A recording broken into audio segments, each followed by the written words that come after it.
All right, what's up out there to all of my fellow gold diggers? This is your girl Rita, also known as the self-proclaimed gold digger. If this is your first time tuning in, then welcome. I am so glad to have you. But if you are a fellow gold digger, then welcome back because I love and I appreciate each and every one of you. And it is time for Side Hustle Saturday. Today's Side Hustle Saturday is going to be focused on how you can make money in your notary business and making sure that you are pricing like you are supposed to. Okay, we're going to get into it because this is one of the common questions that I get. Before I do that, y'all, I do have to check my social media accounts really quickly just to make sure we are good on all ends and make sure that y'all can hear me and see me.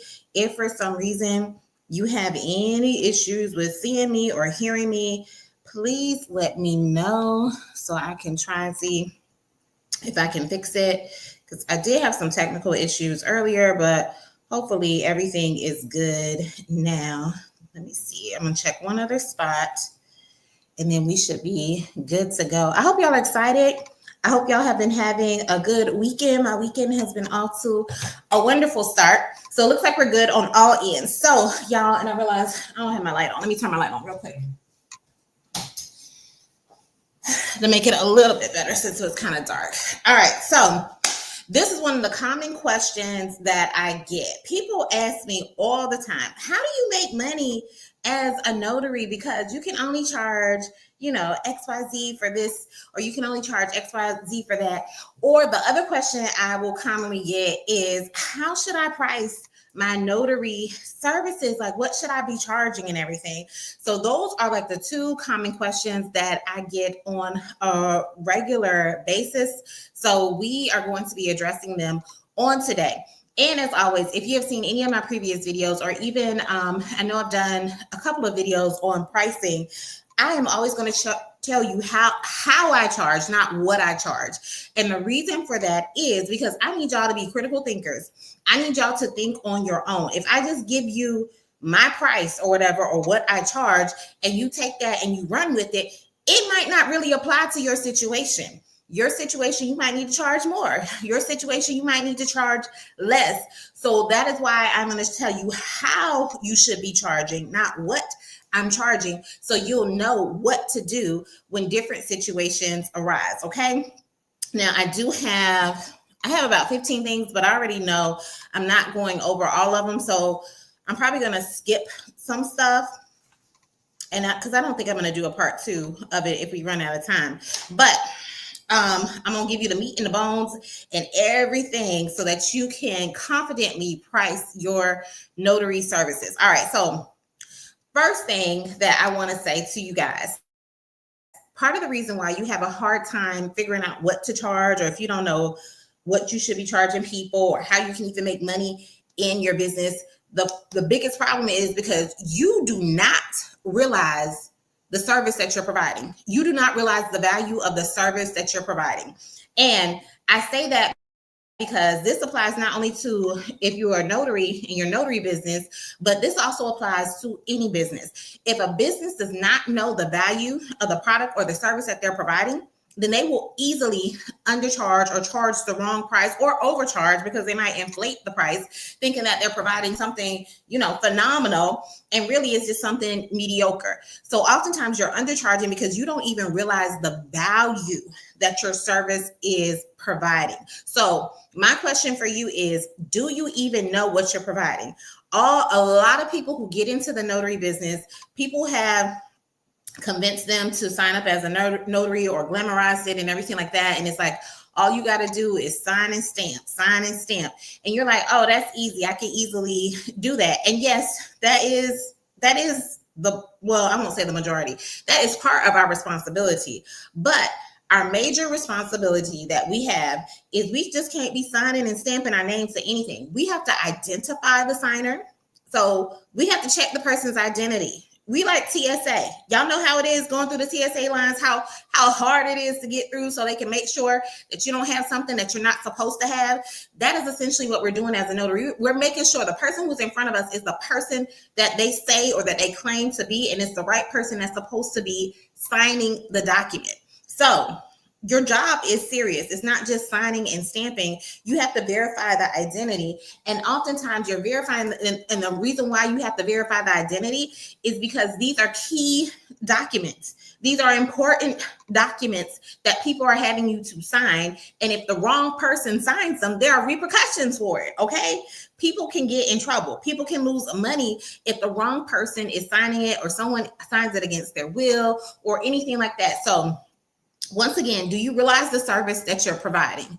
You're just thinking of it, okay, I gotta stamp, I gotta get their ID, show that, and sign and stamp or whatever.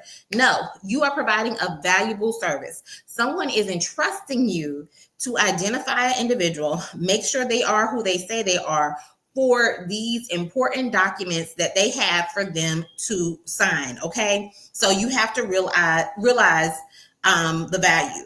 And also, part of the reason why you may not know the value of the service that you're providing is because it has kind of been, I won't say downplayed, but if you have ever had a notarization done before for yourself, you might not have paid for it. You might have went to your bank, or even if you had a mortgage where you had to sign loan documents or something like that, somebody probably came to you. You weren't paying for that individual to come out to your home or come to your job, or you went to a lawyer's office or something like that and you signed the documents. You weren't really paying, or you didn't seem like you were paying for that service, but that service was paid for.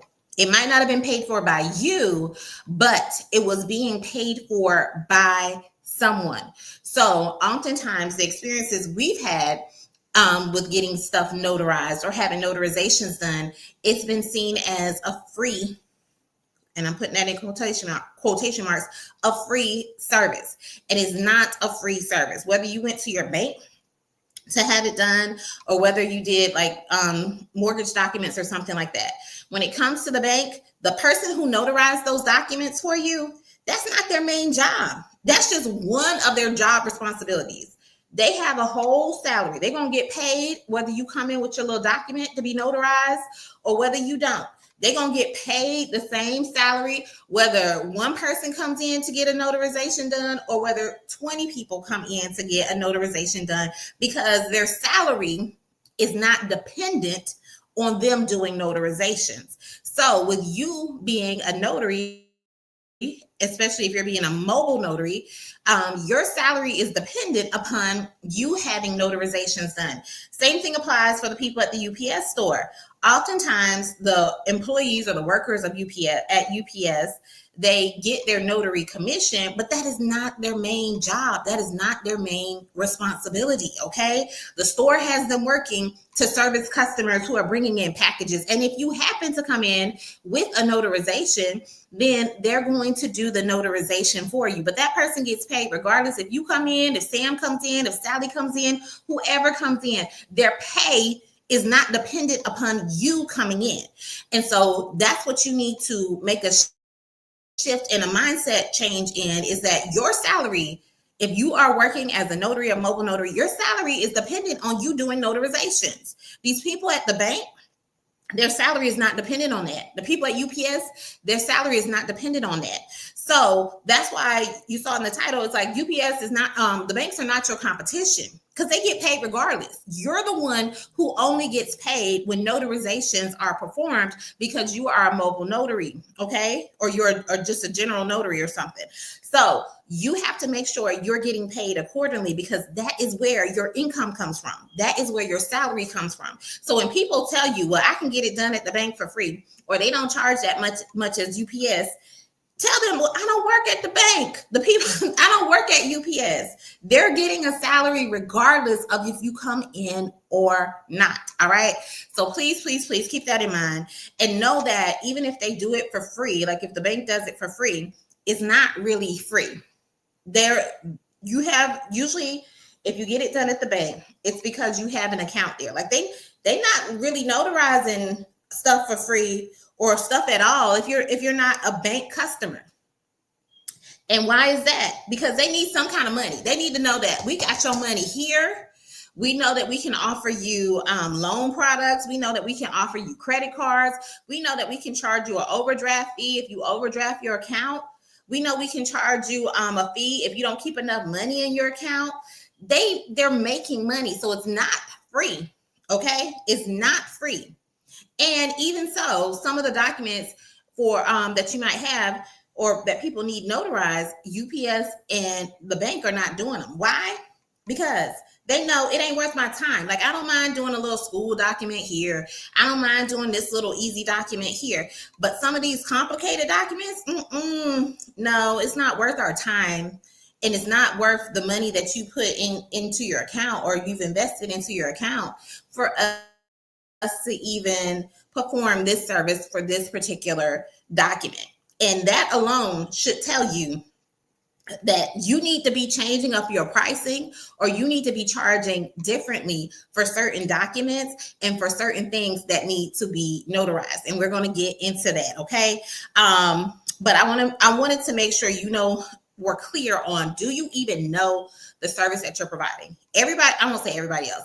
These other establishments know. These other places know what service that they're providing. And if anything is too complicated or something is too risky, they're not going to do it. They're going to direct you someplace else and say, hey, you need to get your attorney to help you with this, or you need to go back to where you got the documents from to help you with this. And so oftentimes you don't even know the service that you're providing. Someone just called you up and said, hey, I got this document I need to have signed. And you're like, hey, okay, I'll meet you there. And you charge this little fee. And I'm using any numbers I use are going to be arbitrary numbers. But this time I'm going to use a really low number. And you only charging $10 and you show up and they got a power of attorney. A power of attorney? Do you know the weight that a power of attorney holds? Do you know the power? It's called power of attorney. I mean, the document alone sounds pretty important, but do you even understand the gravity, the nature of what you're about to notarize, and you charging a low amount like $10? Do you really know? Do you really understand what you're doing? So that's where I think the struggle comes from, because if you don't understand what you're doing, if you don't understand what you're notarizing, if you don't understand the impact of you signing these documents, of you identifying this individual and saying, hey, I am witnessing that this person showed up before me. They are who they say they are. And therefore, it's going to make these documents valid and legit and be able to be held up in a court of law. Because oftentimes, some of these documents, like a power of attorney, a will, they're being upheld in a court of law. All right. Most of us don't want to be caught in court unless you're already a lawyer or something like that. So these documents, they're going to the courthouse. If you don't want to be at the courthouse, then you need to make sure that you're doing what you're supposed to do correctly. And part of that comes with you charging like you're supposed to make sure these people are legit. Because oftentimes, if you lowball and charge these low prices, then people will try and get away with some shady stuff. Okay. Some shady stuff that you don't need to be messed up or dealing with. All right. So let's see. And the last thing I want to say too, before we get into the tips, is that oftentimes people are starting this notary journey or their notary business as a side hustle, and you still have an employee mindset. Now, I've talked about this plenty of times too on my channel. You cannot start a business, and whether it's a notary business or any kind of business, you cannot start a business and still have an employee mindset. You need to start taking on the mindset of a CEO. You need to start taking on the mindset of an employer, okay?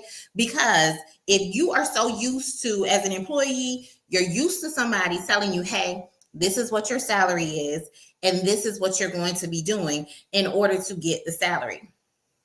As a business owner, no, you set the tone. You set the pricing. You set your responsibility. So if you don't want to do, like with the notary example, if you don't want to do loan signings, you ain't got to do loan signings. If you don't want to do weddings, you ain't got to do weddings. If you don't want to do general notary work, you ain't got to do general notary work. You set the tone of what you want to do, because you are your business. And when it comes to pricing, a lot of you are waiting for someone to tell you what you should be pricing. Now, that's not to say your state should have certain guidelines and stuff like that for you to charge. That's not, definitely, please do not hear me say that you just override that. No, you still need to abide by those guidelines, but there are other different fees that you can charge, whether it's a travel fee, a convenience fee, a print fee, that kind of fee, a witness fee, all these other charges where you can make money. So stop waiting for someone to tell you what to do and start showing up like the business owner that you're supposed to be. Okay, start owning your business. All right, but I've already been talking a good little bit. I didn't even bring any water, and I need some water. All right, let's see. What's up, Still Rocks? I see you on. Thank you for joining. But let's go into some of these tips. And like I said, let me renumber them because it's so many. I'm not going to be able to get to all of them. All right. So the first tip I want you to know when it comes to pricing your notices, especially for a mobile notary, is that convenience cost. All right. Convenience cost. And not only does convenience cost more. People will pay for convenience. If people have the money, they will pay for convenience. Ask me how I know. Amazon Prime. Most of us have Amazon Prime. Why? Because we want our packages in 2 days, or now they send it to you the next day. They got that next day delivery and stuff like that. People will pay more for convenience, but Amazon is just not giving you 2-day shipping for free. You pay a membership for that, okay? Otherwise, you wait however long it takes. I don't even know, since I got Amazon Prime. You wait however long it takes for you to get your product or whatever you ordered off of Amazon. So convenience costs more, all right? And not only that, you are pretty much, if you're a mobile notary, you're literally showing up at the person's doorstep. So, or you're traveling to their place of work. So they don't have to leave their house. They don't have to leave their job. They don't have to get off work early in order to get these papers notarized, because if they get off at 5 and the bank closes at 5, but they know they can get it done at the bank for free, that means they're taking off work. And and oftentimes, probably they might lose out on money if they're an hourly employee, if they leave work early. So they're paying for a convenience. They're willing to pay for a convenience for you to come to their job, for you to show up at their home, for you to meet them wherever they need you to come and notarize the document. So just know convenience costs more. And with you providing that convenience, you're saving them time. You're saving them gas, okay? But it's costing you your time and it's costing you your gas. So you need to make sure that you're charging, because that convenience comes with a price. All right. And I want to mention this too. Any of you have probably used DoorDash, Uber Eats, any kind of food delivery where you've ordered food. Anytime you order food from those places, there is a delivery fee. There is a service fee associated with it. And the cost is more. So much so, probably last month sometime, I wanted to get some stuff from Chick-fil-A, but I really didn't feel like going out to order it. And I wanted to order a whole bunch for my family and everything. So I went on my little app, started putting the stuff in, and it was breakfast stuff. So it wasn't even lunchtime. So, breakfast is usually less than lunch. So it was breakfast stuff that I was putting in that I wanted to order for my family. By the time I got to checkout, I was like, hold up, wait a minute. It was like a $60, $60 order for like maybe, I think it was like for 6 breakfast sandwiches and stuff like that. And I'm like, this is ridiculous. I said, I was not willing, like the regular price of the food was only maybe like $30. And then by the time the convenience fees and all that kind of stuff got added in, it was like $60. I said, ain't no way I'm paying $60 for some breakfast sandwiches. So it was inconvenient for me to get up out of my bed and go to the Chick-fil-A and get it. But I knew I was not paying an extra $30 just for that. So people will pay for the convenience. And if it's too costly for them, then they're not going to pay for the convenience. They'll just go to the bank, they'll go to the UPS store, or they'll go wherever so that they can get it done. But don't try to compete with the bank. Don't try and compete with the UPS store. Don't try and lowball yourself, because you are offering a convenience. You are offering a service that comes at a premium, okay? And that's what you don't realize. You're looking at like, oh, well, they said they could get it done at the bank for free. You ain't the bank. You ain't the bank. Once again, like I said, one, you are not getting the salary of the bank employees that are already working there. And two, the bank is not providing the convenience that you are. All right. You are literally going to see the people. So convenience costs more. The other thing I want you to take into consideration when it comes to your pricing. So if, with that being said, you should be charging more. One, because you're convenient. All right. So your convenience should come at a price. And this is what I want you to start factoring in when it comes to you setting your prices as a notary business, as a mobile notary, the convenience of it. Okay. So the fact that you can travel to them, you need to be setting your price accordingly. So that takes that into consideration. All right. DoorDash, Uber Eats, all those people take that into consideration. And that's why the price is higher. I don't know why it's so hard for notaries to get this. Like, I don't want to charge them that because then I lose business and all this kind of that's not your business. Then that is not your business. Just like me doing the DoorDash for Chick-fil-A, that was not my business. Okay. I'm the customer that goes in and gets my Chick-fil-A. Okay. Because I'm not paying that. So that's what you have to start realizing. Everybody ain't your customer. Everybody isn't your customer, and it's okay. All right. It's okay. All right.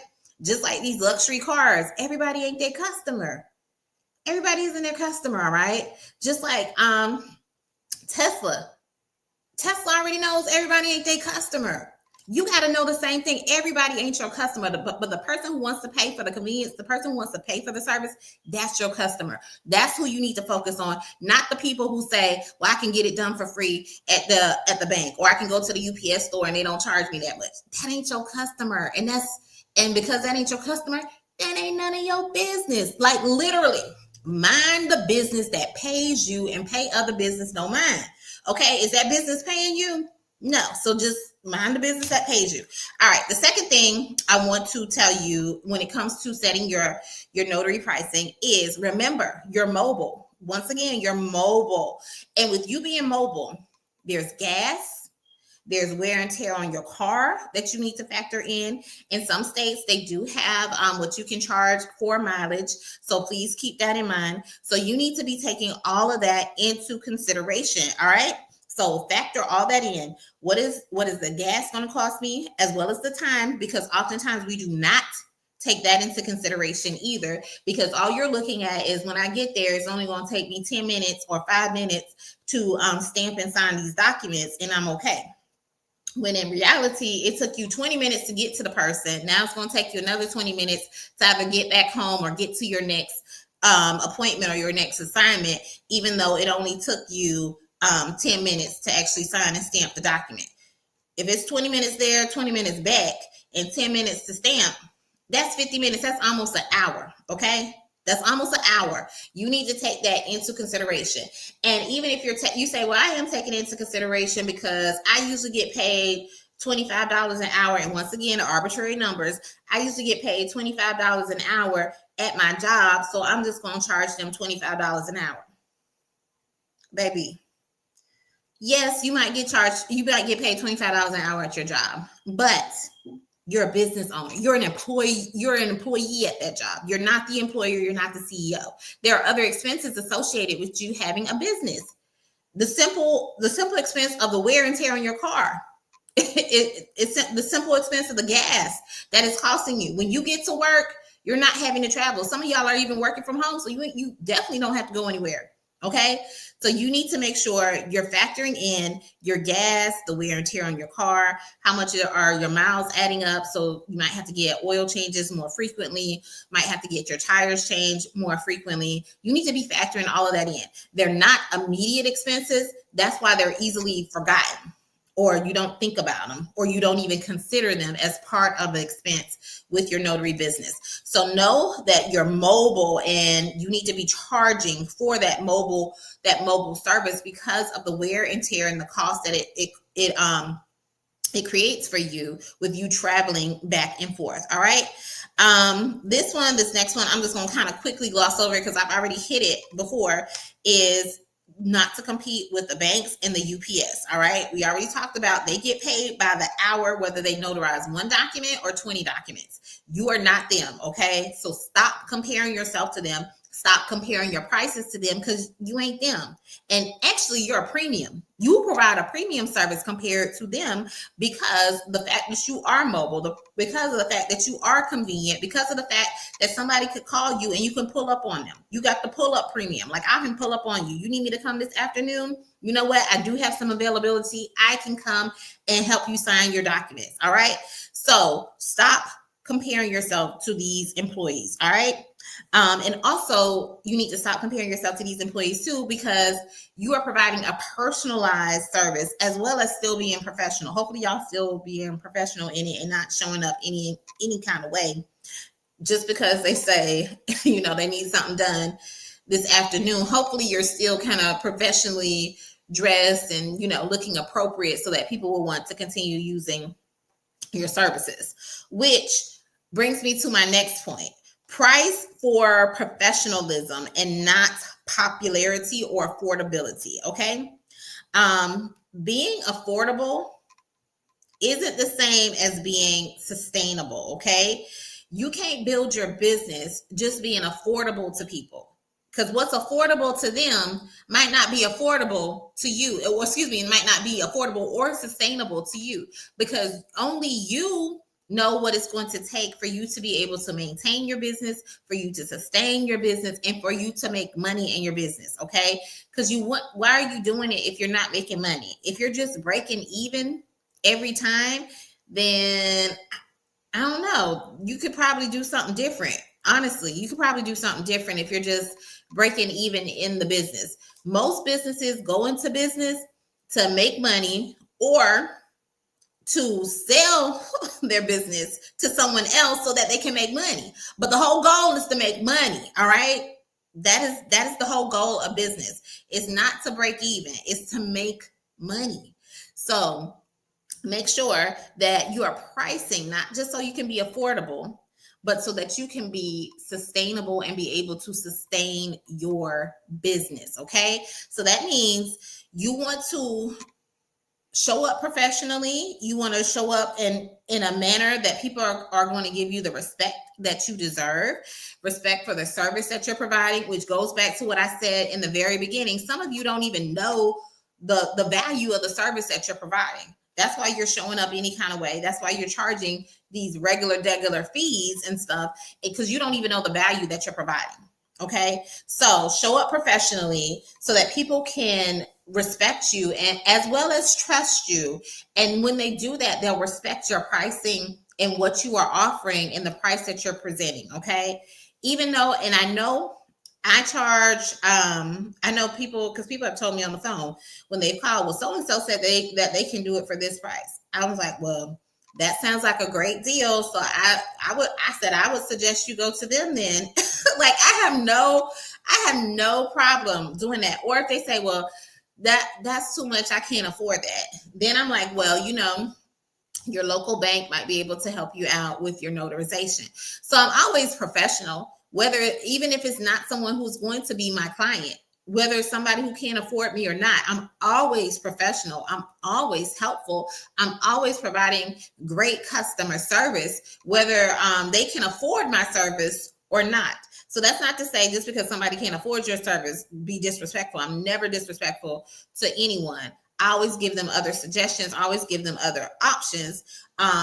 Or if they tell me, well, so-and-so said they can do it, I'm like, well, that's great. I hope everything works out. You have a great day. Like, it's no skin off my back, because in order for me to get to crank up my car, in order for me to literally walk out my door, it's going to cost you something. Even my kids know what you better have a good reason if you want me to go back outside once I'm inside.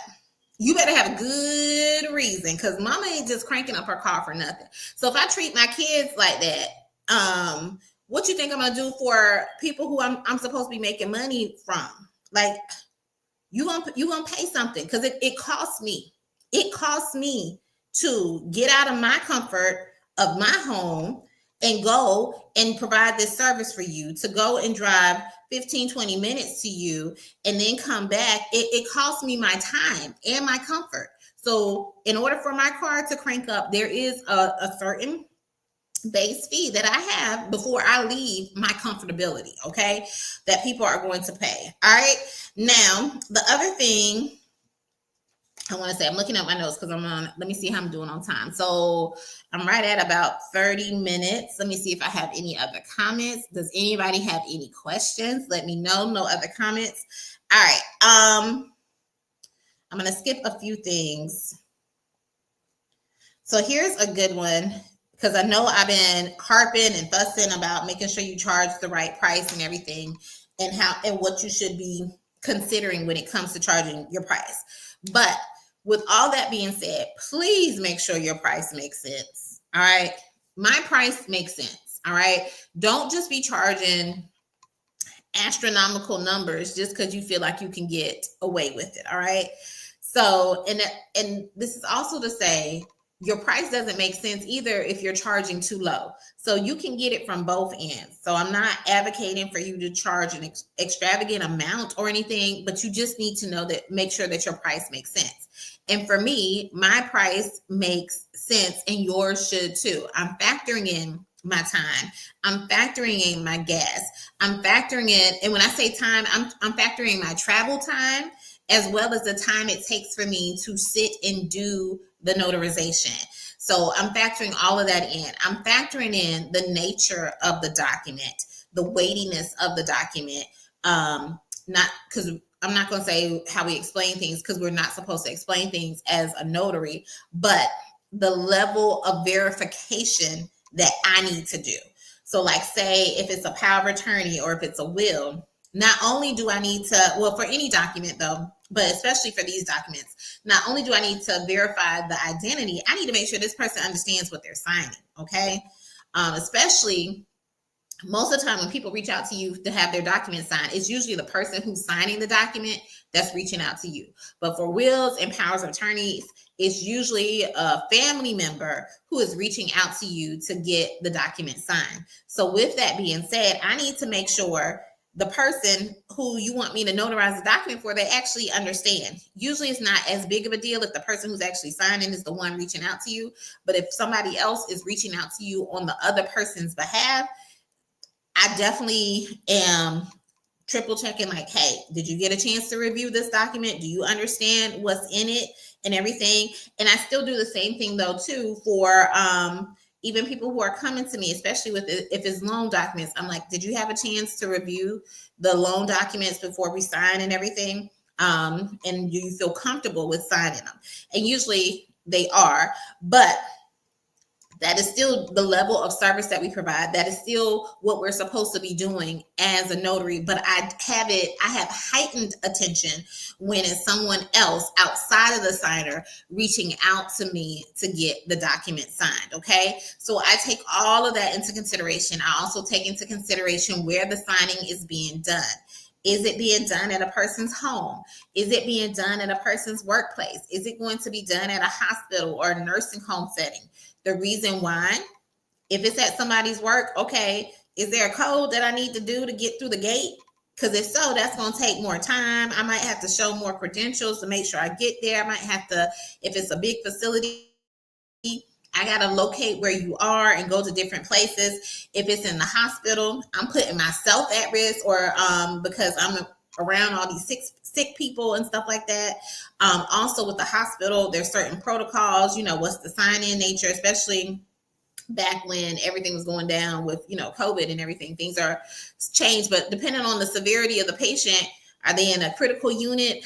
Like, where are they? Like, how many visitors can they have? We can only do certain visitors at a time. Do I have to get prior approval? All this kind of, I won't say prior approval, but have to make sure that you can get in. All of that is extra time that I'm factoring in, and time costs me money. So because time costs me money, guess what?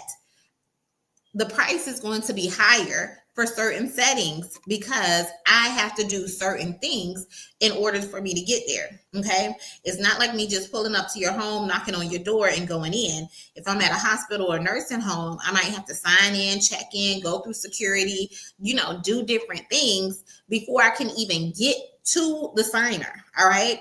And even with some of these facilities too, if you're in a big city, it might even require parking. You might be parking in a parking garage. If so, is there a cost associated with it? And even if there's not a cost associated with it, there's still the time and you navigating where you need to go. Finding a parking space in the parking garage. It's not like the parking is right out front. Take all of those things into consideration when you are setting your notary pricing, and you should be asking these questions. So oftentimes you're giving these lowball prices and you only have half the information.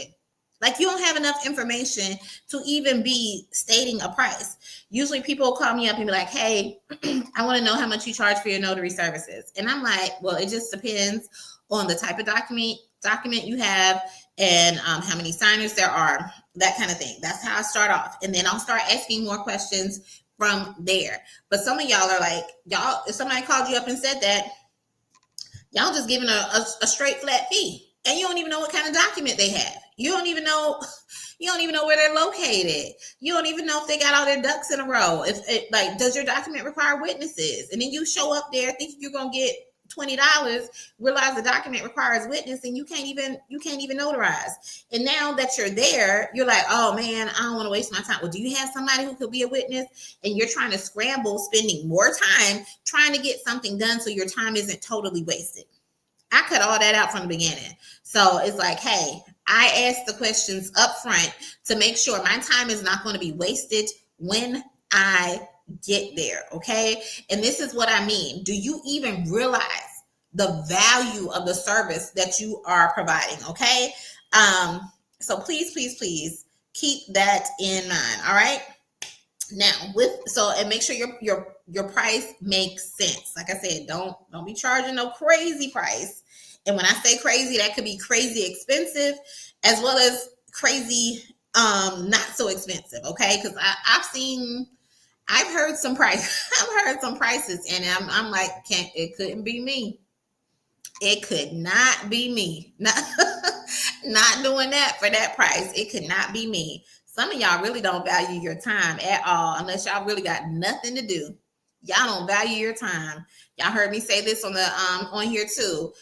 You can waste my money, but don't waste my time. I don't want you to waste either of them. But out of the two, I'd rather you waste my money than my time, because my time I can't get back. And some of y'all's pricing is clear that y'all do not value your time at all because of some of the fees that y'all are quoting. My time is way too valuable. I can't even put a price on it, literally. So what I'm not going to do is let somebody waste it or squander it. So I'm going to head things off in the beginning to make sure I am giving someone an appropriate price. So make sure your price makes sense. Don't be so quick to give a flat fee. If you haven't already asked questions about the type of signing you have, where it's going to be located, and location versus the location you need to travel to, as well as the location in terms of the setting that the signing is going to be taking place in. I mean, you might be going into the bad side of town where you might need to be coming in strapped, like in order to be on that side of the town. Okay, so make sure you taking all of that into consideration. And I say it a little jokingly, but it's a real deal. You need to realize the value of the service you're providing and what you're doing. If you know you are going into an area where it is not necessarily a good neighborhood, you are putting yourself at risk. You are putting yourself in jeopardy, even if you have, necessary protection, weapons, that kind of thing. Even if you come in strapped, the risk that you're putting yourself into, is it worth $20? Like, is your life worth $20 if you already know that they be shooting over there, or they be having break-ins, and now you go and do the notarization, come back and your car is broken into, or your tire is slashed or something like that. take all these things into consideration, okay? Take it into consideration, including the setting of where you're potentially going.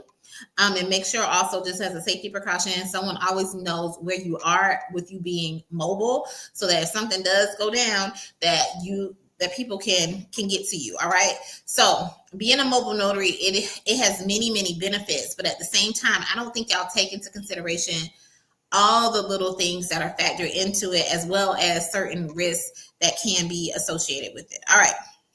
Moving along, because I'm going to be wrapping this up soon, is if for some reason, with that being said, know when to walk away. All right. So if they're not your client, don't try and make them your client. All right. Just like I said, I already know everybody is not for me. Everybody is not your ideal customer. Everybody is not your ideal client. Know when to walk away. If things are too complicated, if they're like, I don't have it, I don't have the witnesses, and they want you to do all this stuff, and they keep changing the meeting time, and know when to walk away. All right. Your money, the peace of mind, your time is not worth some of the hassle.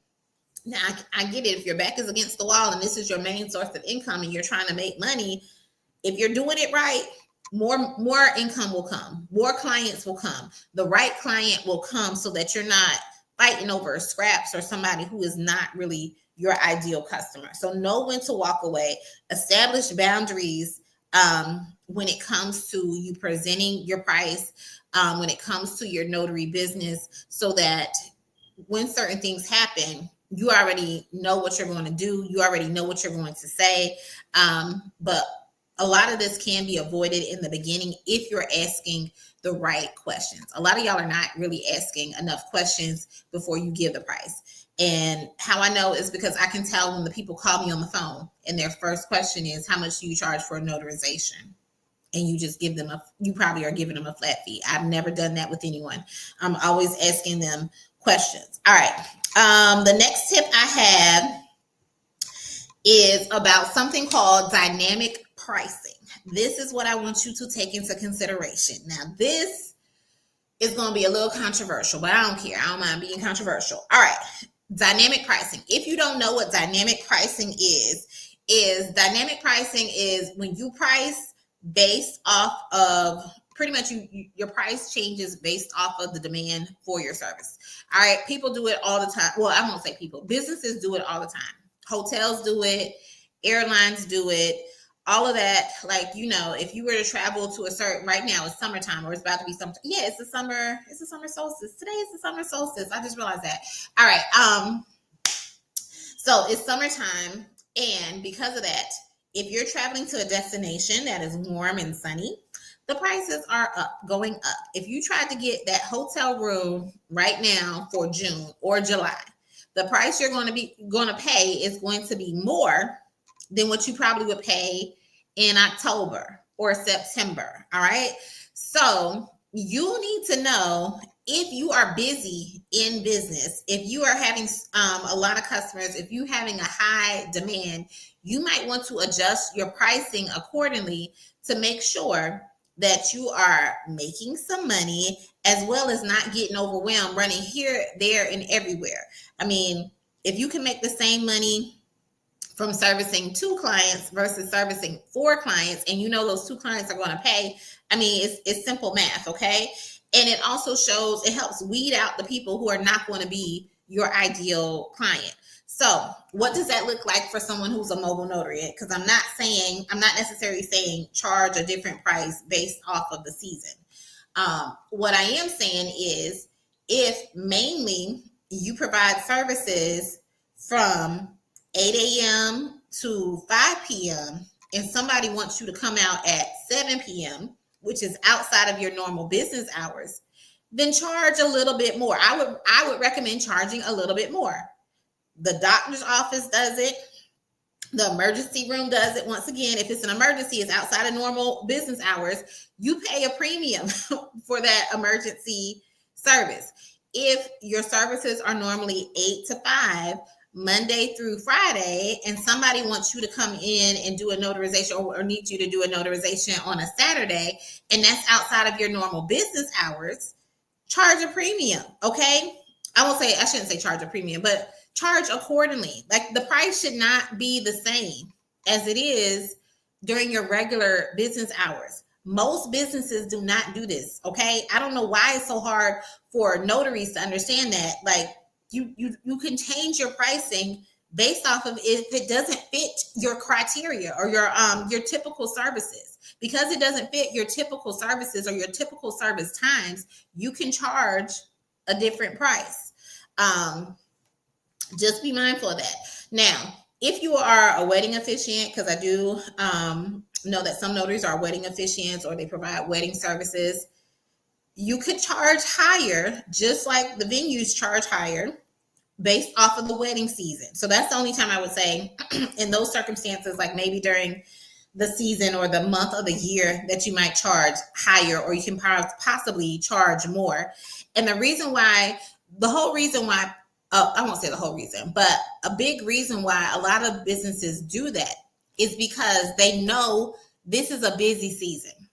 Because it's a busy season, we can't service everybody. So we need to weed out some of the people. And because it's a busy season and we know we're going to have a lot of customers during that time, let's see what we can get to capitalize on this busy season. Okay.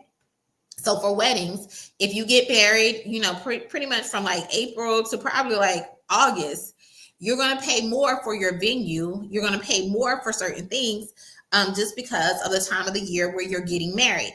And in general, for weddings, you're paying a premium for that particular service. Like a white dress could cost $100, but because somebody says it's a wedding dress, now it's $1,000. All right.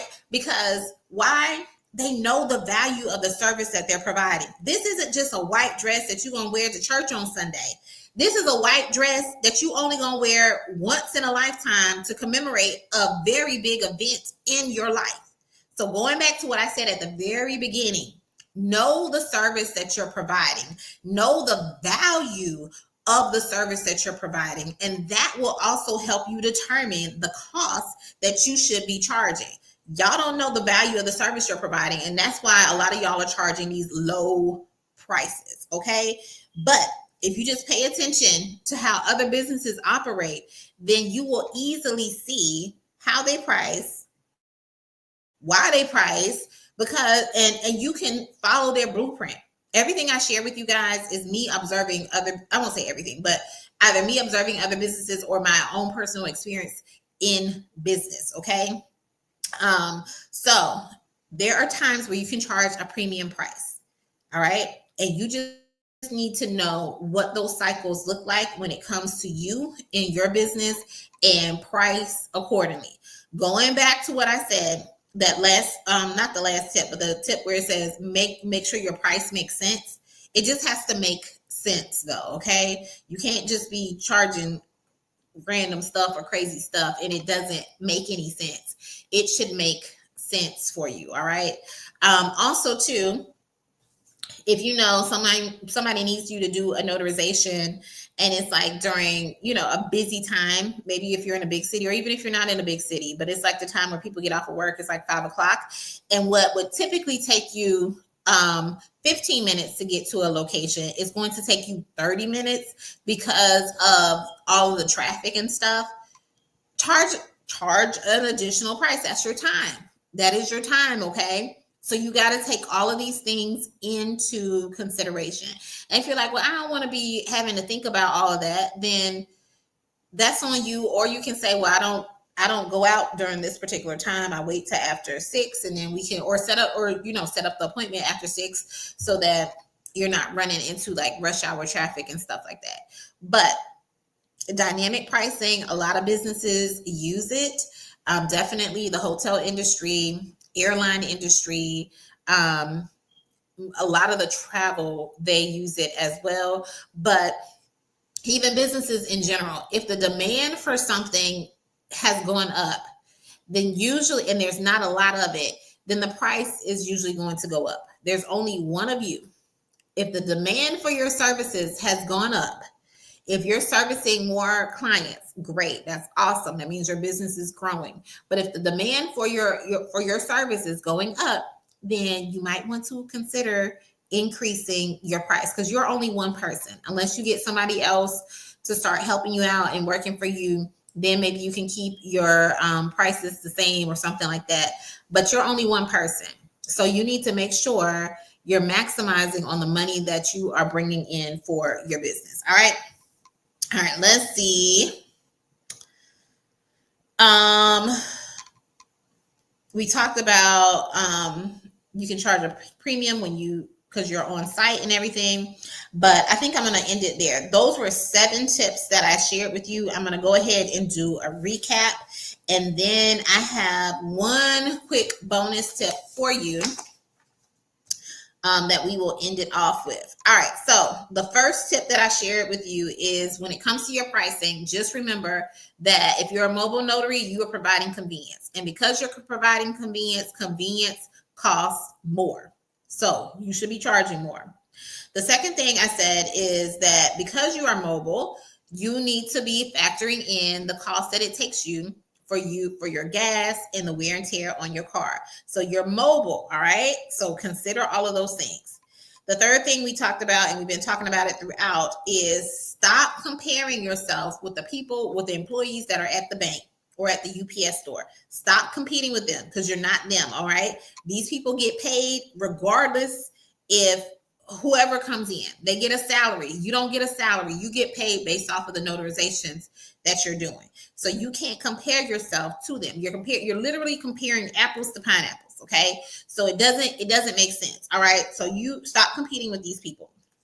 The fourth thing I have mentioned is, when it comes to your pricing, make sure you're pricing professionally. If you're only pricing so that it's affordable, that doesn't necessarily mean that your business will be sustainable, okay? So make sure you're pricing so that your business is sustainable and that you can stay in business and maintain your business. The fifth tip I had is, make sure your pricing makes sense. What I meant by that is, like, don't just be charging no crazy amount because you feel like you want to charge a crazy amount, but at the same time, some of y'all be charging these ridiculously low amounts just because y'all don't know what you should be charging, okay? Or the value that you're providing, all right? The sixth thing is, know when to walk away. Everybody is not your ideal client. So if it's costing you more in terms of, like, haggling and stuff like that, or people are trying to get you to do stuff that you don't feel comfortable with doing, or would command a higher price, know when to walk away. Stop making something work that really isn't going to work, because everybody is not your client, and that's okay. That's okay. All right. So, and then the seventh thing I shared was consider dynamic pricing, and that is pricing based off of the demand, or when certain things are in high demand, and adjusting your pricing according to that. All right. So if your time is at a premium, then your price should be at a premium when it comes to providing these services. And the last thing, the bonus tip I have, y'all, I always try and let y'all know this, is make sure you know your worth, okay? I've been harping on it all throughout the video. You are not charging what you should be charging because you don't even know the value of the service that you're providing, all right? You over here, literally, you're over here sitting on diamonds and you charging like you got rhinestones, all right? So know the value of the service that you are providing and charge appropriately for it. I said at the top of the video, I'm always going to share with you how to charge, or how I charge. I'm not going to tell you what I'm charging, but these are all the things I take into consideration, all right? And if McDonald's can charge you for extra sauce, guess what? If you providing the extra sauce, then you should be charging accordingly as well, all right? So let's see. Yep, I'm doing good on time. I got it in in an hour. Let me see. All right, hold on. I got a couple of comments from Still Rocks. Let's see what he says. He says, another thing, clients aren't your friends. It's business transactions. You can't discount people just because you build a good rapport with them. Exactly. Yes, because that is a good point too. you're in business to make money. And if you make friends along the way, that's good. But just know that, yeah, don't feel obligated to discount something just because they're your friend. Okay. Now, if you want, I will say this, if you want to discount something because they're your friend, then do that. But don't, please don't feel obligated to do that. And that's what I think happens. And if your friend is like that, then they're not really a true friend. Or they just don't understand the nature of business. Until you've actually had to run a business yourself or try and make money based off of you having your own business, you really, sometimes some people can't see it from that point of view. So you got to keep the friendship separate from the business, and not discount stuff just because you like the person or they're a good person. Okay. Let me see what else he says, know your worth. Like you said, base your price off the number, not off of the feelings. Yes, I love that. Base it off the number, not the feelings, because you will feel one way one day and another way a different day. And that could be a good thing or a bad thing. You might be in a good mood, so you like, you get a notarization, you got the Oprah effect going on. Or another day you might be in a bad mood. And that's why for me, like I was sharing with you guys, I say there's a certain price that you would pay just for me to leave my house, for me to start my car. That is what I consider my base price. That does not necessarily fluctuate. Part of that is because I don't want to be like, if I'm having a bad day or something like that, or I'm in a bad mood, I don't want my price to be based off of how I'm feeling that day. I know this is my base price. And then if I have to travel outside a certain distance, then this is an additional price that I charge. If I have to go to this particular setting, then this is a particular additional price that I charge. If I have to find witnesses or there's multiple signers or something like that, then I have these different prices that I would add on, or that would be added to the base price. But I just don't come up with a price just based off of how I'm feeling or how my day went or anything like that, because then it can vary, and then you're not consistent. Okay, you're not consistent across the board. So just keep that in mind. I hope that has been helpful for you guys, especially for my notary people, when it comes to pricing, to help you be able to price your services. And I will say this, please don't go ask. I won't say this. If someone tells you what they are charging, please don't go and take that price and apply it to your business. Okay. That's the easy way out. If you have not factored in all these different things, your costs of gas, the cost of wear and tear, your location, how far you have to travel, don't just base like so-and-so told me they charge this, so now I'm charging this. Please don't do that. If you do that, you've missed everything that I said in the video, because the whole idea is for you to come up with the price for yourself that is going to be best for you and that's going to best benefit you. Okay. And that way, the tips that I share, I tell you this all the time, it applies to any business. So you can use this for your notary business, but you can use this for any business. If you know the value of the service or the product that you're providing in any business, if you take the different things into consideration, then you can come up with the price. Okay. So please, don't miss that message when it comes to that. Let me see. And thank you still Rocks for your comments. I really do appreciate them. Let's see. He also says, Eric Thomas says, one of his partners asked him if he was running a business or a ministry. And then hold on, continue.